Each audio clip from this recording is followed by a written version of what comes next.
that's okay. What if there aren't 12 agencies our size? What if there are. I mean, one of the smallest? There are many. There are many. I have a list of 380 California water districts. There are many that could be chosen that were closer. But why didn't you say that before you approved this last time? Because now you're going to cost more money for another study. Well, we didn't have all this. This was before the actual survey was done. It was the last time we saw it without the actual survey results. Meaning, I didn't know how many, what the budgets of these folks were. I didn't know at that time. It was just a list. So why did you vote on it? Why didn't you say we need to wait and do more research? That is where I say, I had two things. I wish I could go back in time, and I will apologize to the number one, we should have brought in more comparable agencies, and number two, we should have asked for data on the agencies themselves as comps. I agree. I made two mistakes. That's going to cost money. To do another study. Maybe, I mean, to have Bryce, somebody to work maybe. Well, and that's what Bryce you're did. basically I mean, asking. Bryce should have. Bryce should have the statistical knowledge to know that this is a stacked deck, and so hopefully they will kind of do a. Let's do it over on our nickel. That's what I'm asking for. Kathy, we asked them to do this report. We approved the list of comparators. But we did not have the survey results on what their operations were. Well, I know at least 3 or 4 of us knew how big these various agencies are. Well, then you're so smart. Thank you. You should have mentioned it to us. I know there's some hands up, but we're going to go talk a little amongst the board first. We'll come out and have, well, everybody will have a chance to make your comments. I promise you.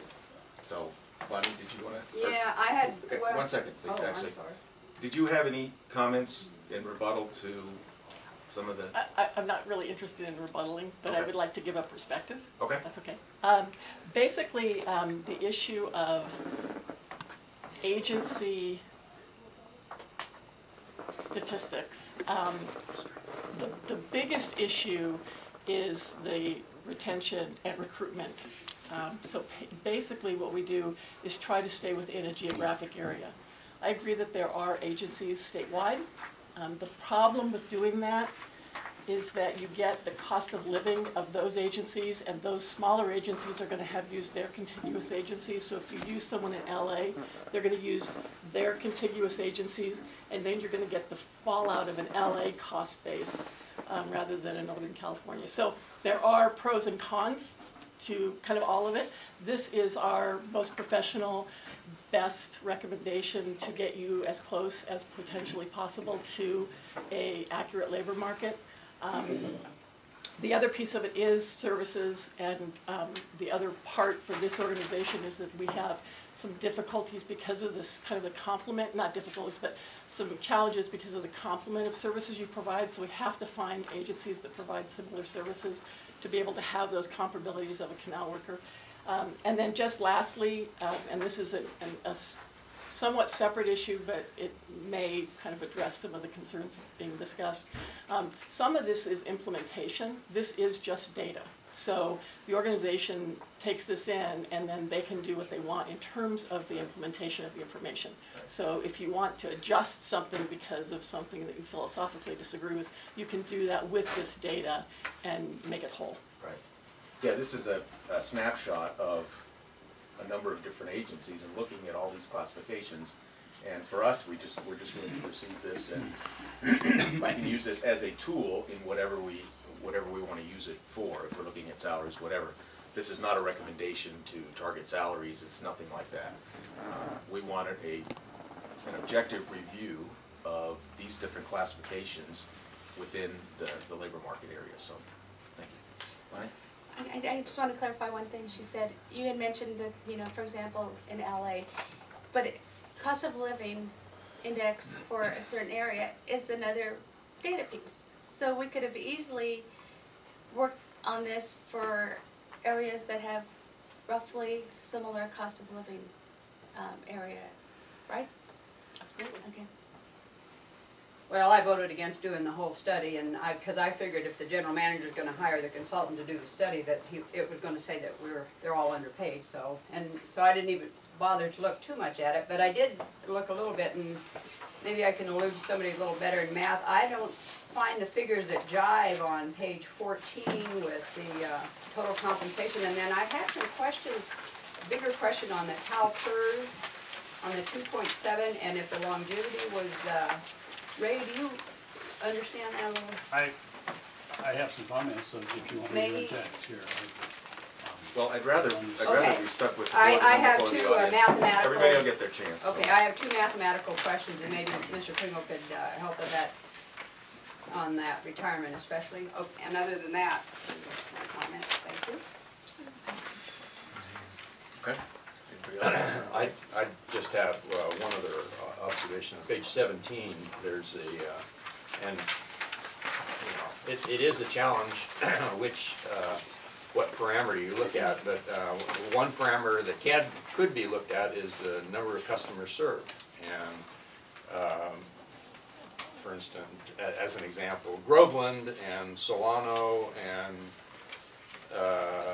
well, Groveland and Solano are somewhat smaller in number of customers served than GDPUD, and Tahoe City, you know, it's kind of apples and oranges, but like you mentioned, it really, if you have the same employee or an employee doing the same job, it seemed like that's a valid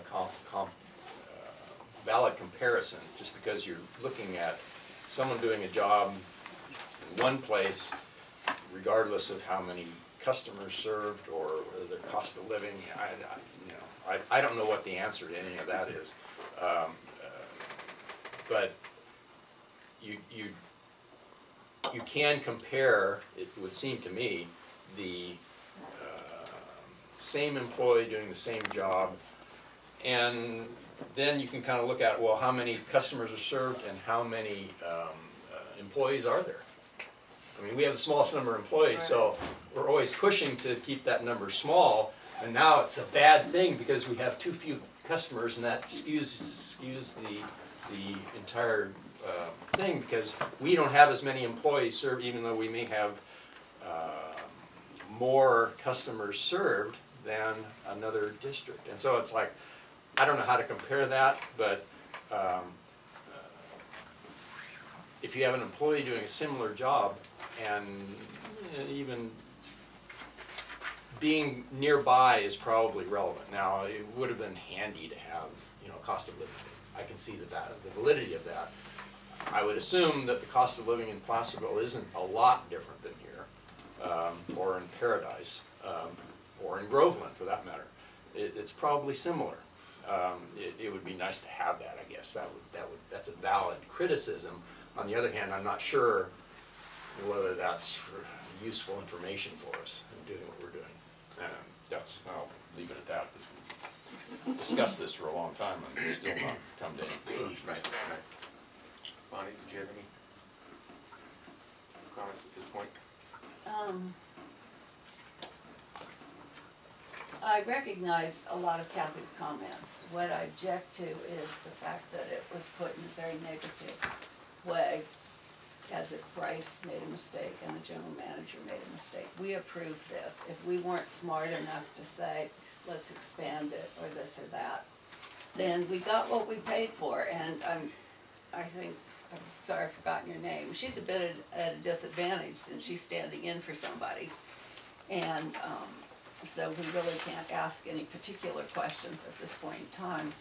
I think we should take this and look at it and see if it feels right, regardless of the number of comparators. And I agree with Ray and Norm. I mean, a canal operator is a canal operator. It doesn't matter how big, how small. You still have to do a certain number of things with irrigation or the treatment plant. So I don't quite see how the technical jobs, the union guys, could be looked at as just so off. I would expect that you could have more discussion about the non-union workers. I say that and kind of hide my head. But those are more general jobs where you can define them almost any way. But for the ones that have certificates and have to meet certain guidelines, I don't see how you can claim this is so off. And I object to the implication that Hank picked somebody who would give him the information he wanted. That insults Bryce and it insults him, and I don't think it's fair. There'd be another way to put your questions. I'm sorry, I'm a little too blunt sometimes. No, I didn't mean you, I meant Kathy. And I apologize. No, I'm not responding to you at all, Bonnie. I apologize to the public that, number one, we should have brought more consultants, and number two, we should have asked for more information on just the base agencies before the survey was studied. So, again, apologies to Bryce. I erred, and I think, in hindsight, we all should have caught it. The information, I assume, was supplied by you, Hank? Regarding GDPUDs? I supplied Bryce with job descriptions. How about the employer contribution? That I only see the 11.198%. Kathy, what page are we? I'm sorry, page 19, the top. 11.19% is the percentage that is paid by GDPUD for new employees. Bryce conducted the study looking at what the cost of the district would be to hire a person to replace an existing employee, and that's why they chose the 11 point whatever the percentage is. I did not choose that, and I did not have input on that particular selection. Their professionalism guided them in their decision, not my input. I believed we did this survey not just for new hires, but how the existing employees compare. Am I wrong on that? No.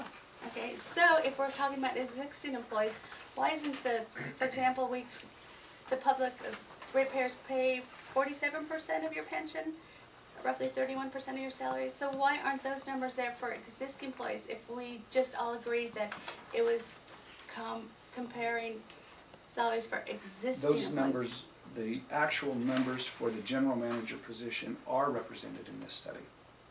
No way.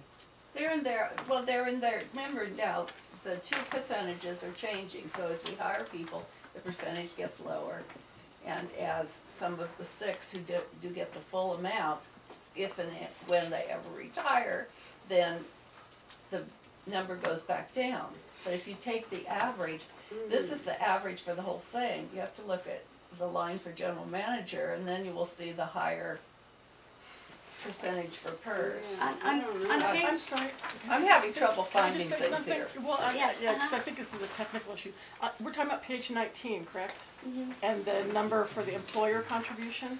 correct. Okay, that's not in the total cash number, because that's the employer contribution. That has nothing to do, that's regulated by the organization and PERS and all of that. So it's not a compensable feature in the numbers for the market.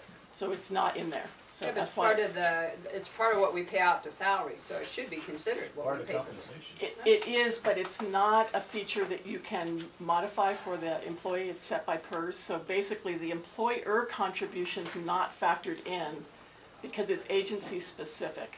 So the pickup is, because that's cash to the employee.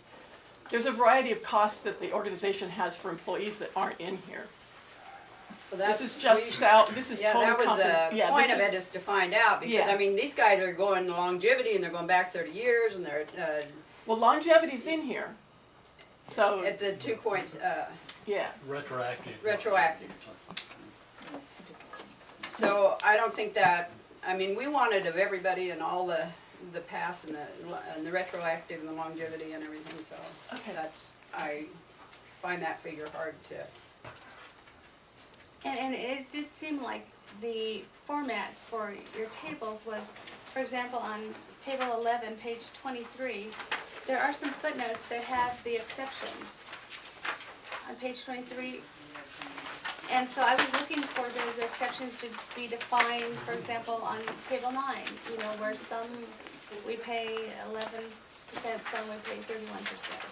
So it seems kind of inconsistent where on some tables you point out the exceptions, but on others where it's not pointed out, it's disturbing to me that you're kind of incomplete information.